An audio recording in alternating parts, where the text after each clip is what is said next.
Pumanaw na ang Pinoy folk singer na si Freddy Aguilar sa edad na 72.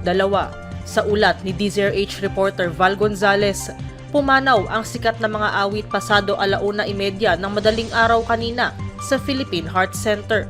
Sino nga ba si Ka Freddy na isa sa mga haligi ng Original Pinoy Music o OPM? Si Ferdinand Pascual Aguilar ay isang singer-songwriter na isa sa mga pinakamagaling sa bansa. Nagsimula siyang magsulat ng kanta sa edad na 14 anyos at naging street musician, saka nag-perform sa mga club at bar noon. Hindi tinapos ni Ka Freddy ang kursong Electrical Engineering sa De Guzman Institute of Technology at pinili niyang umawit.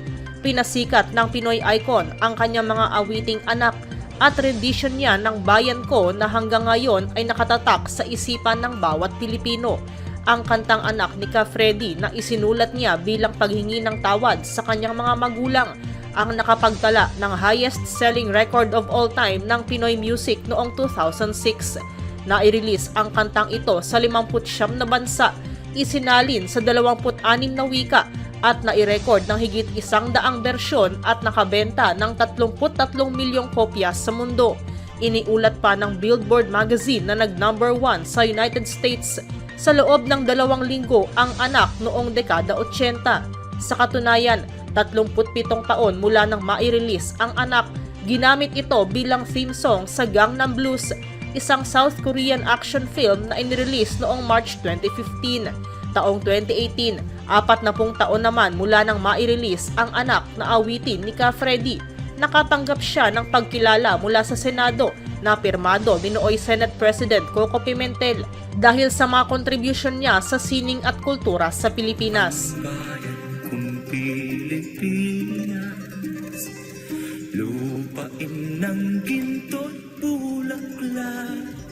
Sumikat din ang bersyon ni Ka Freddy sa awiting Bayan Ko na naging awitin laban sa rehimeng Ferdinand Marcos noong 1986 People Power Revolution.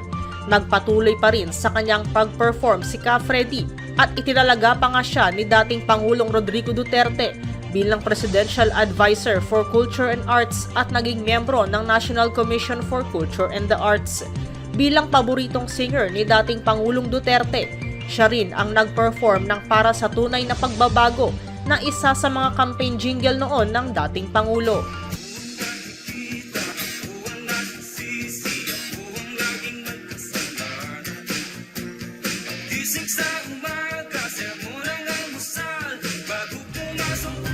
Bukod sa mga kantang nabanggit, pinasikat din ni Ka Freddy ang mga kantang Magdalena, Sa Kuko ng Agila, Bulag, Pipi at Bingi, Estudyante Blues at iba pa. Sa isang interview kay Ka Freddy sa batikang entertainment writer na si Ricky Lo noon, nagbigay siya ng payo sa mga gustong maging singer at composer.